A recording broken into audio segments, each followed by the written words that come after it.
студиото со вас, Валентин Николовски. Почитувани гледачи, добро вечер, вечерен преглед на најважните вести и теми на денот. Обид за киднапирање на познатиот македонски пејач Даниел Кајмаковски во Белград. Веднаш по синоќесниот настап во белградски клуб, тој бил пресретнат од две лица кои зборувале на турски јазик. Со оружје бил принуден да влезе во возилото и бил врзан. За откуп му побарале 20.000 евра. Откако возилото не запрело на полициска контрола, по кратка мркотница удрило во столб, пошто и киднаперите избегале, а Кајмаковски бил пронајден од полицијата врзан на задното седиште. Македонскиот пејач не е повреден и се чувствува добро.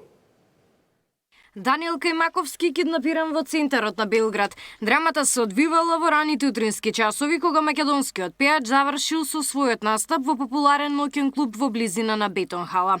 Пред да влезе во сопственото возило, го пресретнале двајца непознати сторители, му ги врзале рацете со селотейп и принудно го натерале да влезе во неговиот автомобил, законувајќи му се со нож и пиштол. Му барале откуп од 20.000 евра. Двајцата напаѓачи тргнале да возат некај градот Рума. При обидот на сообраќајната полиција да ги запре, возачот удрил во банкината, пошто напаѓачите успеале да избегаат од местото на настанот и се уште се во бегство. Полициската потера траела 63 километри. Неофицијално дознаваме дека говореле турски јазик. Наведеното возило е запрено на територијата на општина Рума, во која жртвата е пронајдена со врзани раце, додека сторителите успеале да го напуштат возилото и да заминат во непознат правец, соопшти од српското МВР. На Кајмаковски му укажана лекарска помош. На местото на настанот е спроведена истрагата. Вишото јавно обвинителство во Белград го квалификува кривичното дело како киднапирање, а интензивната работа за понатамошно расветлување на кривичното дело е во тек. Српските медиуми пренесуваат дека се огласила и неговата мајка. Се слушнавме, важно е да е жив, а дали е добро, рано е да се каже. Во таква ситуација човек најмногу се грижи за своите деца. Јас сум во шок, изјавила мајката на Кајмаковски за српски Блиц. PR тимот на пејачот ја потврдува веста, соопштија дека е добро и дека се наоѓа во неговиот дом. Од она што го чув од Даниел во краткиот разговор, ми се чини дека многу смирено и храбро се соочил со киднаперите. Сега му е потребен мир и во интерес на полициската истрага нема да дава изјави, пишува PR службата на Кајмаковски. Кајмаковски се прослави со победата на шоуто X Factor Adria, а ја представуваше нашата држава на Евровизија во 2015-та. Последниве години живее и работи во Белград. Габриела Лескова, Сител телевизија. Министер во поранешната влада го сменил правилникот за производство на медицински канабис противно на законот, тврди Мицковски. Премиерот најави одлука на владата по која полицијата ќе влезе во секоја фирма која има лиценца за производство на канабис. Според неговите очекувања во акцијата во која досега се запленети 40 тони нелегална марихуана, бројката веројатно ќе надмине 100 тони. Поранешен македонски министер веројатно ќе биде меѓу осомничените во големата акција на полицијата која досега извади над 40 тони марихуана од легалните плантажи во Скопје и Струмица. Премиерот утрово на пресконференција вели дека бројката веројатно ќе надмине 100 тона. Законот е генерално ист, но некој министер, а тоа деновиве ќе се разработува, дозволил да се промени правилникот кој што е спротивен на законот. Значи, ние имаме подзаконски акт кој што е во колизија со самиот закон. Дали тоа некој се умисла го правил? Дали тоа го правил со некаква друга цел? Истрагата ќе даде одговор. Мицковски најави дека во вторник владата ќе донесе одлука по која полицијата ќе влезе во секоја фирма која има лиценца за производство на канабис. Тој објасни дека дел од контролираните производители одгледувале марихуана во услови за кои однапред знаеле дека добиениот производ нема да може потоа да го користат за производство на масло како што налага законот. Тоа, како што рече, отвора сомнеж дека со умисла се произведувала марихуана спротивно на законот, а потоа на инвентивни начини се вадела од магацините. Јасно, мислам, се знаело уште кога се носел правилникот, кога се дозволило на отворено да се одгледува на канабис, истиот да се чува како што се чувал, истиот да се складира како што се складирал. Почетникот во овој бизнис, барем од тоа што успеав изминативе денови да го научам, почетникот знае дека така таа работа не бива. Не може да се добие производ со кој што ќе се задоволат GMP нормите и стандардите за извоз на улје кој што потоа ќе се користи во медицински цели. Вие не можете да декларирате отпад. Отпад се знае, се гранки лисија, а внатре во деклараниот отпад да најдете тврдо пресувани цветкиња од канабис. Мицкоски рече дека до овој момент нема докази дека запленетата марихуана во Србија потекнува од Македонија. Македонското обвинителство за организиран криминал не споделува информации додека трае истрагата. Александар Спасовски, Сител телевизија. Поранешниот лидер на СДСМ и екс-премиер Зоран Заев се заканува со тужба за пратеникот на ВМРО-ДПМН Бране Петрушевски поради, како што вели, лаги и клебети за негова вмешаност во случајот со марихуаната. Петрушевски нема намера да се извинува и натаму тврди дека Заев е инволвиран и дека гради во Дубај. Од опозицијата и денеска бараат одговори од власта како и кој дозволил 5 тони марихуана да излезат од македонските граници. Од властата пак остануваат на ставот дека лица и фирми блиски до Заеви и Филипче се вмешани и во последниот случај со заплена на марихуана. Поранешниот премиер Зоран Заев бара јавно извинување од владеачката ВМРО-ДПМН и пратеникот Бране Петрушевски за, како што ги нарекува, лагите и клеветите за негова вмешаност во заплената на тони марихуана. По повеќе од 5 години Заев преку објава на социјалните мрежи се заканува со тужби доколку во законски рок не добие нивно извинување.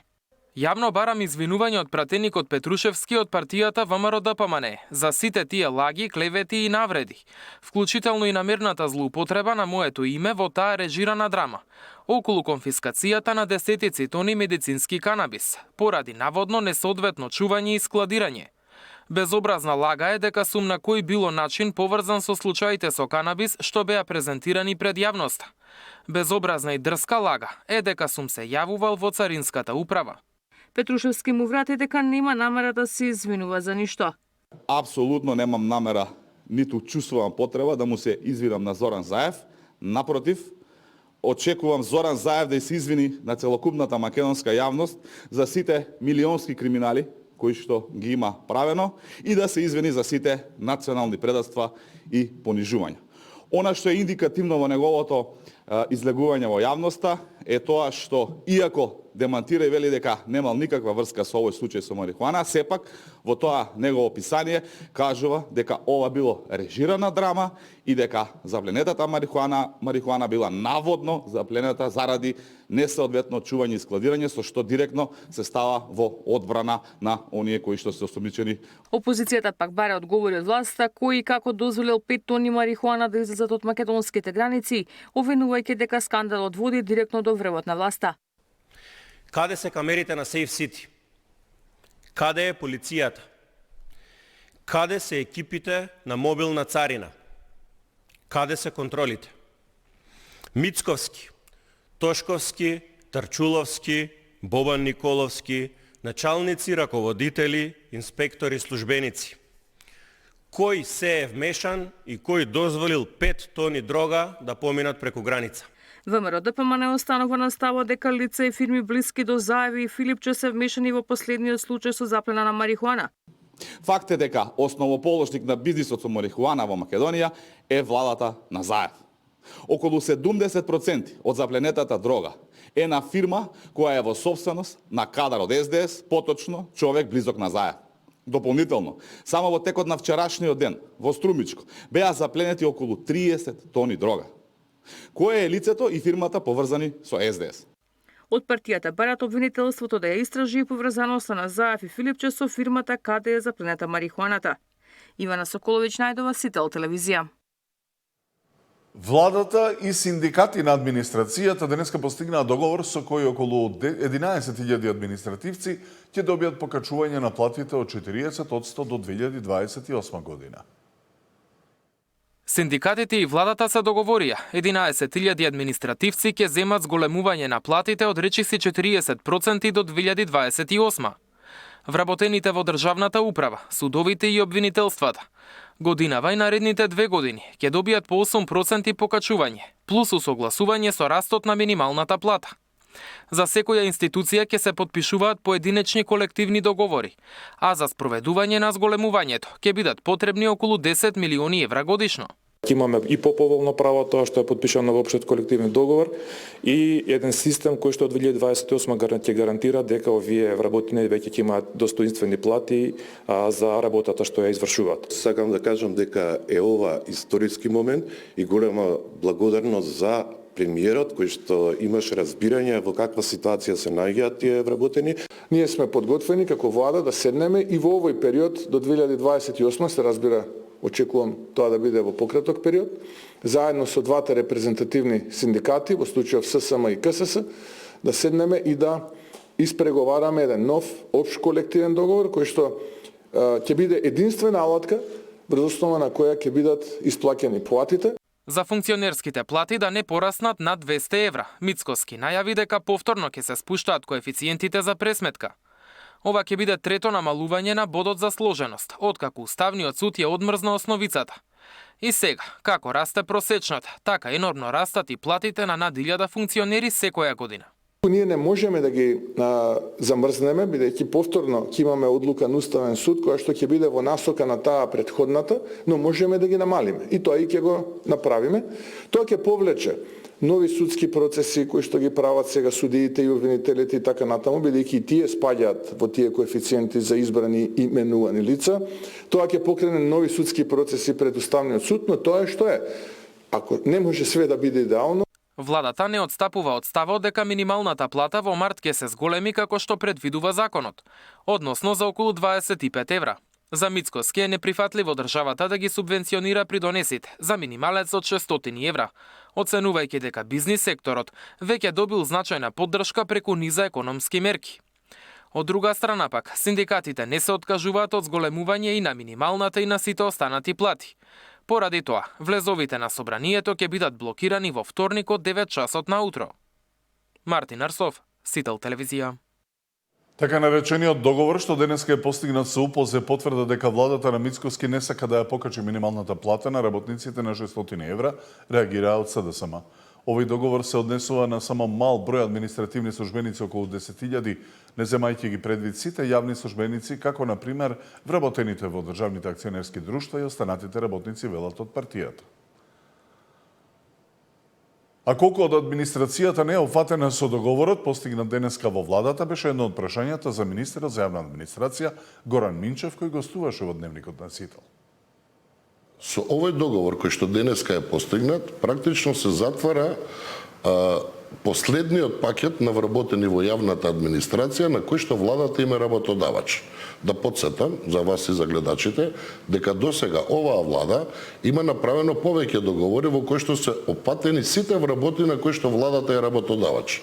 Тоа е Министерството за внатрешни работи, вработените во Министерството за одбрана, понатаму вработените во здравство, во образование и сега завршува со околу 10.000, можеби и повеќе, сигурно таа бројка ќе дојде и до 11.000 вработени во јавната администрација, за која што е факт дека навистина платите беа мали.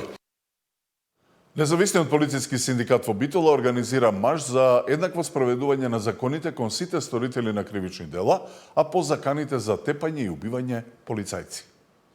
Заканите кои што ни беа упатени и за напади и за убиства на полициски службеници доколку продолжиме да го спроведуваме законот, и мислиме дека треба апсолутно сериозно да ги свати државата, затоа што секоја закана и секој напад врз полициски службеник мора единствено да се гледа како напад врз државата. Сметаме дека ако оваа појава, девијантна појава, сега поминеме така кроз неа, таа утре би се повторила и на други работници, и на судии, и на обвинители, и на новинари, и дека мора да има многу сериозни и поригорозни казни, дека извинувањето како извинување не е казна и не може да биде правда, и дека треба да има притвор за лицата и кривична постапка. Ваквите навреди и ваквите закани не смеат да се толерират никако. Казните мора да се зголемат, да бидат построги и парично, а и со затворски казни, кога би сакале да имаме правна држава. И не смееме за никој да има различни аршини, да биде за едни инаку, за други инаку. Сите граѓани мора да се еднакви пред законот и пред правдата. Тука е крајот на вестите. Пријатна вечер со нашата програма.